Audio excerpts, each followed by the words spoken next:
E aí pessoal, Leandro Passos aqui de Goiânia. E olha, eu sei que vocês viram as manchetes nas últimas semanas. Eu sei que parece roteiro de filme de ação da Netflix, mas isso realmente aconteceu. Nicolás Maduro, presidente da Venezuela por 12 anos, sucessor de Hugo Chávez, foi fisicamente removido do Palácio de Miraflores por forças especiais americanas na madrugada de 3 de janeiro. Ele não renunciou, ele não fugiu. Ele foi capturado em uma operação militar que matou 100 pessoas em Caracas, colocado num helicóptero, levado para um navio no Caribe e transferido para Guantánamo, e finalmente pousou em Nova York, onde ele está agora. Neste momento, preso no Metropolitan Detention Center no Brooklyn, aguardando julgamento por narcoterrorismo. E, enquanto isso, Delcy Rodrigues, que era vice-presidente dele até 3 semanas atrás, já assinou um acordo entregando 50 milhões de barris de petróleo venezuelano para os Estados Unidos. E hoje eu vou te explicar por que isso não é só uma operação militar. Isso é o prenúncio de uma reorganização completa do equilíbrio de poder na América Latina, que vai ter consequências por décadas. Prepara o café, vai ser denso. Vamos começar pelos fatos verificáveis do que aconteceu em 3 de janeiro de 2026. Madrugada, Caracas, Forças Especiais Americanas, provavelmente SEAL Team 6, ou Delta Force. Isso não foi confirmado. Realizaram um ataque cirúrgico ao Palácio de Miraflores. A operação toda durou cerca de 2 horas. 100 pessoas morreram, a maioria guardas presidenciais venezuelanos. Maduro e sua esposa Cilia Flores tentaram fugir, bateram com a cabeça numa porta de aço, foram capturados algemados. Helicóptero Black Hawk os levou para um navio no Caribe, provavelmente um destroyer da Marinha Americana, de lá transferidos para Guantánamo, e então um Boeing 757 militar os levou para Nova York. Maduro desceu do avião algemado na base aérea de Stewart, no norte do estado de Nova York, às 17h20 do dia 3 de janeiro, temperatura -2 degrees Celsius. Ele foi processado, passou a primeira noite no MDC Brooklyn, menos mesma prisão, onde ficou o El Chapo. Aliás, e aguarda julgamento por narcoterrorismo, conspiração para importar cocaína, posse de metralhadoras e explosivos, e aqui é onde fica interessante. Enquanto Maduro estava sendo removido à força, o Supremo Tribunal da Venezuela, menos que teoricamente é chavista, Leila Maduro rapidamente nomeou Delcy Rodrigues como presidente interina. Delcy não resistiu, não denunciou o golpe, não chamou apoiadores às ruas. Ela assumiu, fez um discurso dizendo que havia uma mancha nas relações EU-Venezuela, mas que o comércio de petróleo não é extraordinário nem irregular. E 7 dias depois, ela já tinha assinado um acordo com Washington, 50 milhões de barris de petróleo venezuelano, vendidos pelos Estados Unidos da América no mercado aberto. Lucro controlado por Washington. Venezuela recebe o dinheiro, mas sob supervisão americana. Primeira parcela, 300 milhões de dólares dos Estados Unidos, já chegou esta semana. Então a pergunta óbvia é: o que diabos está acontecendo aqui? Primeira coisa que você precisa entender, essa operação não foi decidida no dia anterior. Segundo reportagem do The Guardian, publicada há 3 dias, Delcy Rodrigues e o irmão dela, Jorge Rodrigues, presidente da Assembleia Nacional venezuelana, estavam negociando com os Estados Unidos desde outubro de 2025. Isso é 4 meses antes da captura de Maduro. Nas conversas secretas mediadas pelo Catar, Delcy teria dito textualmente às autoridades americanas que Maduro precisava sair do poder e que ela estava pronta para assumir e lidar com as consequências. Consequências essas que incluíam cooperar com a indústria petrolífera americana, abrir o setor para investimento estrangeiro e basicamente transformar a Venezuela num protetorado econômico dos Estados Unidos da América. Então, quando Trump ligou para Maduro em novembro, isso também vazou e ofereceu exílio na Turquia, e Maduro recusou. A operação já estava planejada. Delcy já tinha dado sinal verde. O Supremo Tribunal venezuelano já sabia que ia legitimá-la.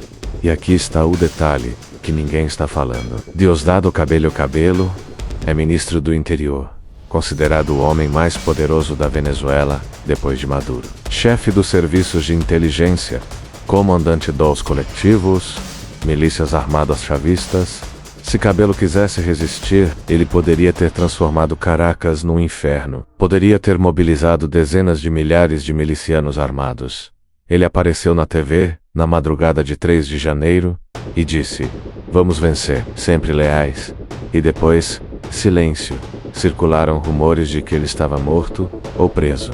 Não estava. Ele simplesmente não fez nada. Por quê? Porque provavelmente ele também estava na negociação. Ou foi comprado, ou recebeu garantias de que não seria tocado se não resistisse. Então, o que estamos vendo aqui não é um ataque surpresa americano. É um golpe interno venezuelano, facilitado pelos Estados Unidos, onde a elite chavista decidiu sacrificar Maduro para manter o poder. E o preço dessa manutenção no poder? O petróleo. Agora vamos falar sobre por que isso aconteceu agora especificamente. A Venezuela tem as maiores reservas comprovadas de petróleo do mundo. Maiores que a Arábia Saudita. 17% das reservas globais, mas a produção venezuelana colapsou. Em 2000 elas produzem 35 milhões de barris por dia. Hoje, 12 milhões. Por quê? Subinvestimento, corrupção, sanções americanas, falta de manutenção, equipamentos quebrados, fuga de talentos. A PDVSA, Petróleos de Venezuela, a estatal tá quebrada, tecnicamente falida, e aqui é onde Trump viu uma oportunidade. Trump odeia Maduro desde sempre. Marco Rubio, secretário de Estado, é filho de cubanos exilados e tem obsessão pessoal com destruir o chavismo. Mas mais importante, Trump quer controlar o fornecimento global de petróleo sem depender da OPEP. Se os Estados Unidos da América controlam, produção doméstica já são maiores produtores do mundo. Canadá, segundo maior parceiro Venezuela, Maiores Reserves. Eles podem ditar preços globais, podem pressionar a Arábia Saudita, podem isolar a Rússia e Irã do mercado.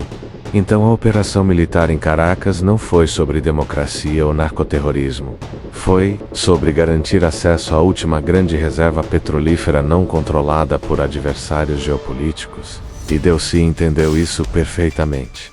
Ela não tinha escolha. Se resistisse, os Estados Unidos da América imporiam bloqueio total, sanções absolutas, fome generalizada, ou ela cooperava, mantinha o poder, e a Venezuela recebia algum dinheiro do petróleo menos, mesmo que sob supervisão americana.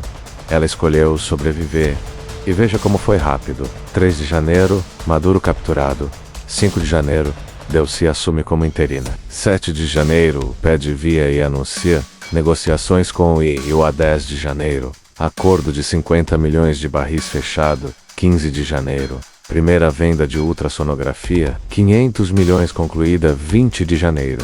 Venezuela recebe 300 milhões de dólares dos Estados Unidos 17 dias. Do golpe ao primeiro pagamento. Isso não é negociação. Isso é rendição, com condições, mas aqui está o que realmente importa. As consequências regionais. Os Estados Unidos acabaram de demonstrar que estão dispostos a usar força militar direta para remover governos na América Latina. Isso não acontecia desde quando Panamá, em 1989, Granada em 1983. Décadas de doutrina de soft power, de diplomacia, de sanções econômicas. Trump jogou tudo isso no lixo. E agora todo líder latino-americano que tem posições anti-americanas está olhando para o que aconteceu com Maduro e pensando: eu posso ser o próximo. Daniel Ortega na Nicarágua, 70 e poucos anos, ditador desde 2007, anti-americano, ferrenho. Ele deve estar tendo pesadelos. Evo Morales tentando voltar ao poder na Bolívia, provavelmente repensando estratégias. Até Lula no Brasil, que tinha relação pragmática mais distante com Washington, menos teve que recalibrar. O Brasil não reconheceu a vitória de Maduro nas eleições fraudadas de julho de 2024, mas também não apoiou a operação americana. E agora Lula está num dilema: condenar os Estados Unidos da América e arriscar retaliação econômica, ou aceitar silenciosamente e parecer subserviente. Colômbia do Petro, mesmo dilema. México da Sheibal, condenou formalmente, mas de forma muito branda. E veja a resposta da comunidade internacional. Quem condenou Rússia, obviamente, China, mas retoricamente fraco. Cuba, mas impetent. Bolívia, Nicarágua, México formalmente, mas sem consequências. Quem apoiou? Argentina do Milei, entusiasticamente Equador. Uruguai shy cauteloso, mas positivo. Quem ficou em silêncio estratégico? Brasil, Colômbia, Peru. E aqui está o mais importante. A ONU teve uma reunião de emergência. Resultado? Nada. Zero consequência. Rússia e China não conseguiram nem aprovar uma resolução condenando. Por quê? Porque Maduro era tão isolado, tão odiado, tão claramente ilegítimo após eleições fraudadas, que ninguém quis queimar capital político defendendo ele. Trump escolheu o alvo perfeito, um ditador sem aliados reais, um regime corrupto e incompetente, um país à beira do colapso humanitário. E demonstrou para toda a América Latina, se vocês irritarem os Estados Unidos o suficiente, não existem mais regras. Agora vamos falar sobre Delcy Rodrigues especificamente. Ela não é uma democrata, ela não é pró-americana, ela foi vice de Maduro. Então por que ela traiu o chefe? 3 razões. Primeiro, sobrevivência política. Delcy é ministra de hidrocarbonetos há anos. Ela sabe o estado real da indústria petrolífera. Ela sabe que a PDVSA está quebrada.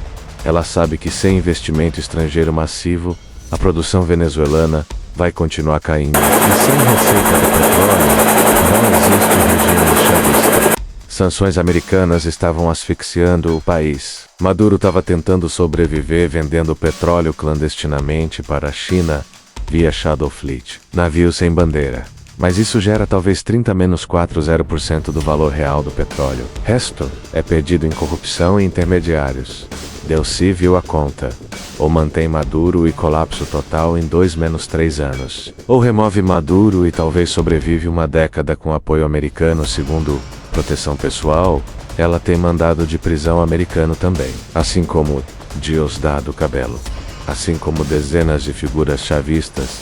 Ao cooperar, ela provavelmente negociou imunidade. Não só para ela, mas para a elite chavista inteira. Trump até elogiou ela publicamente. A liderança é boa e inteligente, isso é sinal. Ela fez um deal. Terceiro, dinheiro. Venezuela vai receber centenas de milhões, talvez bilhões de dólares com esse acordo petrolífero sob supervisão americana? Sim, mas ainda é dinheiro. E onde você acha que parte desse dinheiro vai parar? Na reestruturação econômica? Por favor. Elite venezuelana vai ficar rica com isso, incluindo Delcy. Então ela não traiu Maduro por idealismo. Ela traiu por pragmatismo. E aqui está a ironia final. O regime chavista sobreviveu. Delcy é chavista. Jorge Rodrigues é chavista. A Assembleia é dominada por chavistas. Os Estados Unidos da América não instalaram a oposição no poder. Maria Corina Machado, que ganhou o Nobel da Paz, que liderou protestos, que provavelmente venceu as eleições de verdade. Trump disse que ela não tem apoio necessário para governar. Ou seja, Trump preferiu manter chavistas cooperativos no poder do que arriscar instabilidade com uma transição democrática real, porque democracia não era o objetivo, petróleo era. Mas agora vamos falar sobre o precedente que isso estabelece. E aqui fica assustador. Os Estados Unidos acabaram de violar praticamente todas as normas de direito internacional. Não houve autorização da ONU, não houve declaração de guerra, não houve ameaça iminente. Foi literalmente uma invasão militar para realizar a mudança de regime. Antônio Guterres, secretário-geral da ONU, disse que está profundamente preocupado que leis do direito internacional não foram respeitadas. E nada aconteceu. Porque aqui está a realidade. Direito internacional só existe quando grandes potências decidem respeitá-lo. Quando a Rússia invadiu a Ucrânia, o Ocidente impôs sanções devastadoras, isolamento econômico, mandados de prisão do TPI. Quando os Estados Unidos da América invadem a Venezuela, removem o presidente à força e instalam um regime fantoche, China e Rússia reclamam retoricamente. E pronto, por quê? Porque eles não têm capacidade de projeção de poder no Caribe. E porque Maduro não valia a pena defender. Mas o precedente está estabelecido. E vamos ser brutalmente honestos sobre o que isso significa. Se você é um país pequeno ou médio na América Latina, e você irrita os Estados Unidos o suficiente, não existe mais segurança jurídica internacional, não existe mais soberania protegida pela ONU. Existe apenas cálculo de poder. Trump está basicamente dizendo: hemisfério ocidental, é quintal americano. Nós fazemos as regras. E sabe o que é mais perigoso? Isso funcionou. Maduro está preso. Elite chavista cooperando. Zero consequências internacionais sérias, então por que Trump não faria isso de novo? Nicarágua poderia ser a próxima. Cuba está à beira do colapso de qualquer jeito. E aqui está a questão filosófica mais profunda. Nós estamos assistindo o retorno da doutrina Monroe numa esteroides. Doutrina Monroe, de 1823, dizia: América Latina é esfera de influência americana. Potências europeias fiquem longe. Por décadas, isso foi soft power. Influência econômica. Se ia fazendo golpes discretos. Agora é hard power. Operações militares diretas, remoção física de líderes. E a comunidade internacional aceita, porque vivemos numa era onde normas internacionais estão colapsando. Rússia viola a soberania ucraniana. China ameaça Taiwan. Estados Unidos da América remove presidentes latino-americanos. E cada violação sem consequência torna a próxima violação mais provável. Estamos entrando numa era de geopolítica de selva, onde poder importa mais que direito. Então, o que acontece agora? Delcy vai tentar se manter no poder. Ela já prometeu o diálogo com a oposição, o que provavelmente significa nada. Ela vai liberar alguns presos políticos. Talvez 200, 300, 800 mais que existem. Ela vai reformar a lei de hidrocarbonetos para permitir mais investimento estrangeiro, ou seja, americano, e ela vai receber centenas de milhões de dólares que vão ser divididos entre ela, a elite chavista e algum investimento real na produção de petróleo. A oposição venezuelana, frustrada. Maria Corina Machado está exilada. Edmundo Gonçalves, que provavelmente venceu as eleições, está na Espanha. Povo venezuelano, ainda sofrendo, ainda com salários de $50 dos Estados Unidos por mês, ainda com hospitais sem remédios, mas pelo menos não estão sendo bombardeados. E os Estados Unidos conseguiram o que queriam: acesso ao petróleo venezuelano, remoção de um adversário, demonstração de força para a América Latina. Então sim, Maduro está preso em Nova York. Delcy está entregando petróleo para os Estados Unidos da América.